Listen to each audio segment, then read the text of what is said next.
The power of Thor! Are you excited yet? That's a scene from the latest offering from the Marvel Cinematic Universe, Thor, Love and Thunder. Chris Hemsworth returns as Asgard's favorite son, and the film features a number of familiar faces from past movies. CBC's senior entertainment reporter Eli Glasner joins us now with his Friday film review. So, Eli, a lot has happened in the Marvel Universe since the last Thor film. Where does this one take off from? Well, he might be a god of thunder, Diane, but this finds Thor in a bit of a midlife crisis, looking for a little more direction, doing some soul searching. He's joined the Guardians of the Galaxy, but as you can see, his heart's just not really in it. Let's take a look. I need to figure out exactly who I am.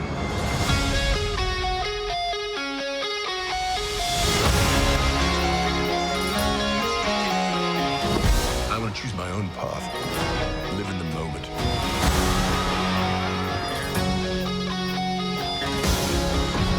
My superheroing days are over.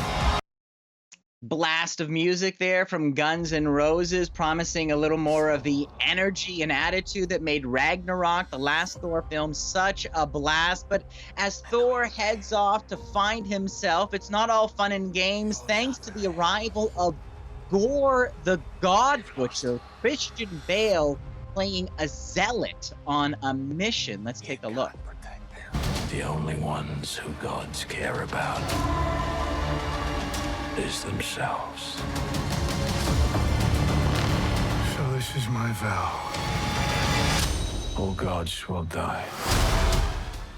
And that's how you get the name Gorr the God Butcher. So Mr. Butcher shows up on Earth to kidnap some Asgardian kitties, which brings Thor back to action, racing back only to see someone familiar. Well, two someones. The first is Mjolnir, his magic hammer, who he misses dearly, now smashing some shadow creatures, but also it's who's wielding it, Jane Foster, his ex, who is now new and improved as the mighty Thor. Now, earlier on in the film, Thor's rocky buddy Korg brought us up to speed on how Thor and Jane fell in and out of love. But let me play you a scene here, because you can see after Ragnarok, Thor's really been kind of feeling his feelings. And here's a scene where he's looking at Jane and he's looking at the hammer, and you really wonder just who is he pining for? Let's take a look. Must be hard for you to see your ex-girlfriend and your ex-hammer hanging out and getting on so well.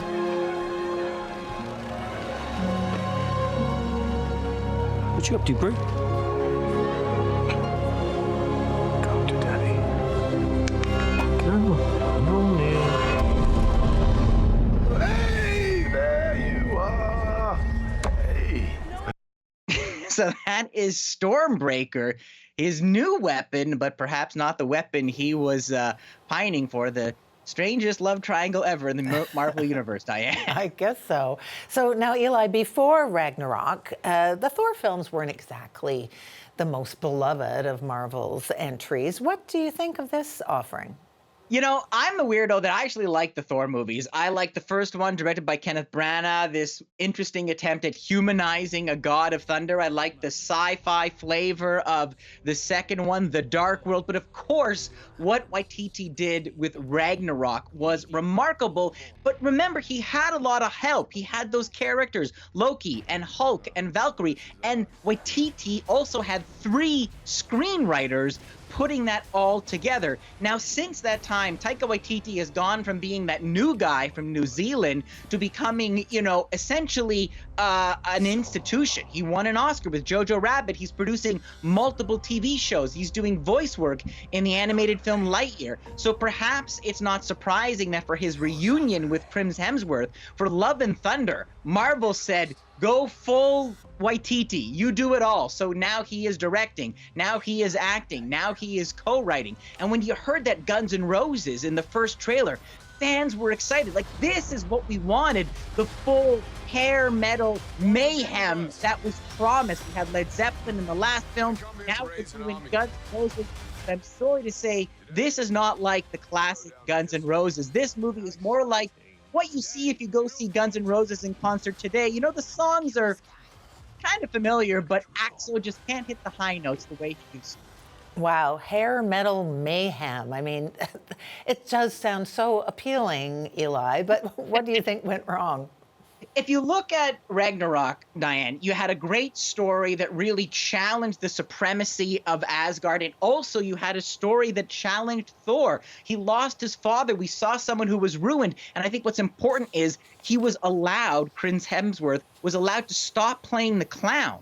And there were moments where we saw truly just how broken he was. Now, credit to Taika Waititi, he encouraged his actors to be funny, but also more vulnerable. But with this new film, there are reports that Taika Waititi was doing lots of improvisation on Love and Thunder, and entire performances by Peter Dinklage and Jeff Goldblum didn't make the final cut. So they're trying to find this story in the edit room. And I think the challenge with Taika Waititi's brand of humor is that if it's too irreverent, then in the end, it just feels like it's weightless. Nothing matters. And that's why here, before Thor was evolving, he was actually growing as a character. And now he's stuck as this man-child in this perpetual state of arrested development. Now, still, there's some fun stuff. I love seeing Natalie Portman as Jane Foster, as the mighty Thor. I wanted more of Valkyrie Tessa Thompson playing now the King of Asgard.